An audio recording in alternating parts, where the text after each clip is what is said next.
রাবণকে হত্যা করে অর্থাৎ রাবণ বধের পর সীতাকে অযোধ্যায় সসম্মানে ফিরিয়ে নিয়ে এসেছিলেন রাম, একথা আমরা জানি। কিন্তু আপনারা কি জানেন যে এই রাম রাবণের যুদ্ধের আগেও সীতা হরণ হওয়ার পর স্বয়ং রাবণ সীতাকে একবার রামের কাছে ফিরিয়ে দিয়েছিলেন? হ্যাঁ, শুনতে অবাক। এবং নমস্কার বন্ধুরা, গোপাল কথা চ্যানেলে আপনাদের সকলকে আবারও জানাই স্বাগত। এবং আজকে আবারও চলে এসেছি নতুন এক রোমাঞ্চকর রামায়ণের রহস্য উন্মোচন করতে। বন্ধুরা, আপনারা কি জানেন যে স্বয়ং রাবণ সীতাকে কি অর্ধাঙ্গিনী সীতামা ছিলেন? তা কি জানেন? হ্যাঁ, রামেশ্বরম। তামিলনাড়ুর রামনাথপুরম নামক স্থানে অবস্থিত এই রামেশ্বরম শিবলিঙ্গ। রাম এই জ্যোতির্লিঙ্গ স্থাপন করেন বলে এর নাম হয় রামেশ্বরম। তবে কেন ও কখন রাম এই জ্যোতির্লিঙ্গ স্থাপন করেছিলেন তা নিয়ে কিন্তু দুটি ভিন্ন কাহিনী প্রচলিত রয়েছে, যা স্কন্দ পুরাণে উল্লেখিত আছে। আসলে পুরাণ অনুযায়ী রাম লঙ্কা আক্রমণের আগে এই স্থানে সমুদ্রের বালি দিয়ে শিবলিঙ্গ তৈরি করেছিলেন, মহাদেবের পুজো করেন। আবার প্রচলিত কাহিনী অনুযায়ী যে এই সমুদ্রের তীরেই রাম নাকি জল পান করেছিলেন, তখন আকাশবাণী হয়েছিল মহাদেবের যে আমার পুজো না করে তুমি জল পান করছো কেন।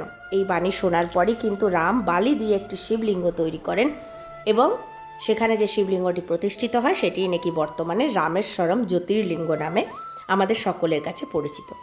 কিন্তু এই সমস্ত কিছু প্রচলিত ঘটনার পেছনে এসে উপস্থিত হলেন এবং নারদ মুনিকে রামচন্দ্র বললেন যে হে নারদ, হে মণিবর, তুমি খোঁজ লাগাও যে সব থেকে বড় হনুমানকে পাঠালেন কৈলাসে। কারণ হনুমানকে বললেন যে তুমি কৈলাসে গিয়ে শিবের আদেশ এবং শিবের পরামর্শ নিয়ে শিবলিঙ্গ শিবের অনুমতিতে নিয়ে এসো, সেই শিবলিঙ্গই প্রতিষ্ঠা করা হবে এই সমুদ্রের তীরে। হনুমান রামের কথা মতো কৈলাস পর্বতের উদ্দেশ্যে হনুমান রওনা দিলেন। এদিকে নারদ মুনি রামচন্দ্রকে জানালেন যে হে প্রভু, এই সময় অর্থাৎ এই ত্রেতা যুগে একমাত্র এমনই এক ব্যক্তি রয়েছে যে কিনা পরম শিবভক্ত এবং যে হচ্ছে সব থেকে বড় বিজ্ঞ জ্ঞানী শাস্ত্রজ্ঞ পণ্ডিত, এবং তিনি আর কেউ নন, আপনার শত্রু রাবণ। তার মতো শিবভক্ত এই ত্রেতা যুগে আর দ্বিতীয়টি নেই। রামচন্দ্র ভেবে দেখলেন তা তো সত্য, যদি নিষ্ঠা ভরে কেউ শিবলিঙ্গে প্রাণ প্রতিষ্ঠা করতে পারেন তা তো রাবণই একমাত্র। তাহলে নারদ, তুমি যাও, তুমি প্রয়োজন হলে রাবণকেই এখানে নিয়ে এসো। নারদ মুনি তো শুনে অবাক যে কি কথা বললেন রামচন্দ্র, এও কি সম্ভব? স্বয়ং শত্রু এসে প্রাণ প্রতিষ্ঠা করবে শিবলিঙ্গে? নারদ ইতস্তত হলেও কিন্তু রাবণের কাছে গেলেন এবং গিয়ে রাবণকে অনুরোধ করলেন, হে পরম শিবভক্ত, আমি আপনাকে এখানে রামের এক আদেশ বা রামের এক আর্জি জানাতে এসেছি। রামচন্দ্রের নাম শুনে তো রাবণ একেবারে ক্ষেপে উঠলেন, রাম পাঠিয়েছে। এবং নারদ বললেন, আমার পুরো কথা শুনুন। রামচন্দ্র চেয়েছেন যে তিনি যুদ্ধের আগে যে শিবলিঙ্গে পুজো করতে চান সেই শিবলিঙ্গের প্রাণ প্রতিষ্ঠা নিজ হস্তে আপনি করুন। আপনি কি প্রস্তুত? কারণ আপনি হলেন পরম শিবভক্ত এবং রামচন্দ্র নিজে চান যে শিবলিঙ্গের প্রাণ প্রতিষ্ঠা একমাত্র আপনার হাতে হোক। আপনি কি তৈরি? রাবণ এক ফোঁটাও কিন্তু কিচ্ছু ভাবনা চিন্তা না করে বলে দিলেন, তোমার রামচন্দ্রকে গিয়ে বলো বা আমার যজমানকে গিয়ে বলো যে তার আর্য বা তার পুরোহিত প্রস্তুত তার যজমানের শিবলিঙ্গে প্রাণ প্রতিষ্ঠা করতে। তার যজমান প্রস্তুত তো? তখন নারদ মুনি বললেন, কি প্রয়োজন আপনার বলুন, কি কি সামগ্রী, কি কি দ্রব্য সামগ্রী প্রয়োজন পুজোর জন্য বলে দিন, সমস্ত কিছু প্রস্তুত করব। তখন রাবণ বললেন যে পুজোর জন্য সামগ্রীর থেকেও বড় হচ্ছে সস্ত্রীক কোনো পুজো বা যজ্ঞে থাকা। আমার যজমান রামচন্দ্র তা করতে কি প্রস্তুত? এবং তিনি তার স্ত্রীকে পাবেন কোথায়? তার স্ত্রী তো রাবণ নামক এক অসুরের কাছে বন্দী আছে। রাবণ নিজে কিন্তু কথা বলছেন। তখন নারদ মুনি বললেন, সত্যি তো, এ তো অসম্ভব, কারণ মাতা সীতা তো রামের কাছে নেই। রাবণ তখন বললেন, যাও, আমার যজমানকে গিয়ে বলো আমি একদিনের জন্য রাবণ নামক অসুরের থেকে তার স্ত্রীকে ধার হিসাবে তার কাছে নিয়ে যাব। কিন্তু মনে রাখবে, পুজো শেষ হয়ে গেলে কিন্তু সেই অসুরকে তার সীতার মাকে কিন্তু ফিরিয়ে দিতে হবে পুনরায়। নারদ মুনি তো শুনে অবাক, এও কি সম্ভব? নারদ মুনি খুশি হয়ে রামচন্দ্রের কাছে গেলেন এবং সমস্ত কিছু বিস্তারিত জানালেন। এবং রামচন্দ্র শুনে ভাবলেন, এ কি করে সম্ভব? কারণ যে হরণ করেছে সেই বলছেন তাকে নিয়ে আসবে। এবং ঘটলও তাই, সত্যি।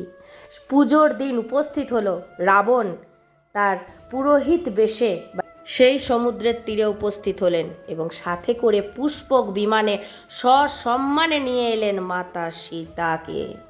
রামচন্দ্র দেখে অবাক। সস্ত্রীক পুজো করলেন, কিন্তু পুজো হবে কি করে? শিবলিঙ্গইতে নেই, কারণ হনুমান তখনও শিবলিঙ্গ নিয়ে উপস্থিত হননি। এদিকে দেরি হচ্ছে, শুভক্ষণ পেরিয়ে যাচ্ছে দেখে রাবণ বললেন, এবার কি করা যায়? রামচন্দ্র বললেন, হে সীতে, তুমি এই সমুদ্রের বালি দিয়ে শিবলিঙ্গ তৈরি করো, এই লিঙ্গেই হবে প্রাণ প্রতিষ্ঠা।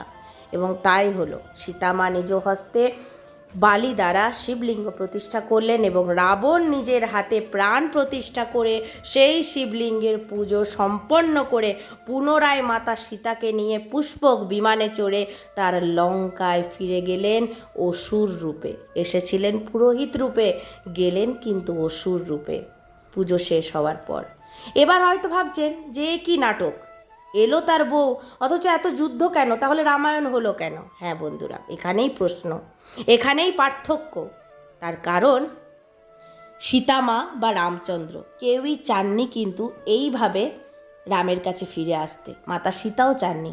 তিনি চেয়েছিলেন যুদ্ধ করে অপরাধীকে শাস্তি দিয়ে অপহরণ না করে যেভাবে সম্মানের সাথে নিয়ে আসা যায় সেই ঘটনাই যাতে ঘটে। অপহরণ করার হলে তো হনুমান বহু আগেই মাতা সীতাকে তার পিঠে চাপিয়ে নিয়ে চলে আসতে পারতেন।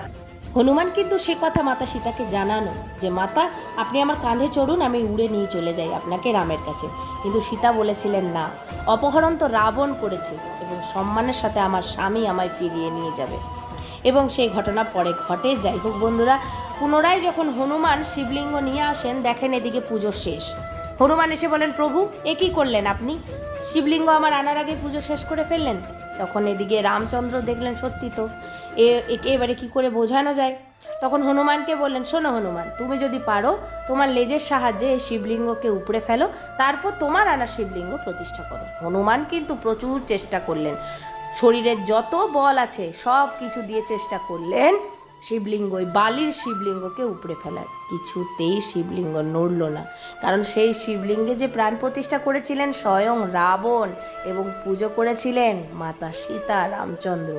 সেই শিবলিঙ্গ তো সেখানে প্রতিষ্ঠিত হয়ে গেছে, হলোই বা তা বালির। কিন্তু হনুমান বুঝতে পারলেন, কিন্তু এই ঘষাঘষিতে হনুমানের লেজ গেল ছিঁড়ে। তখন রামচন্দ্র এবং মাতা সীতা দুইজনে মিলে হনুমানের লেজকে পুনরায় জোড়া লাগিয়েছিলেন। তো এই ছিল বন্ধুরা আজকের রামায়ণের পেছনে লুকিয়ে থাকা এক রহস্য, যা হয়তো রামায়ণে দেখানো হয়নি বা আমরা অনেকেই জানি না।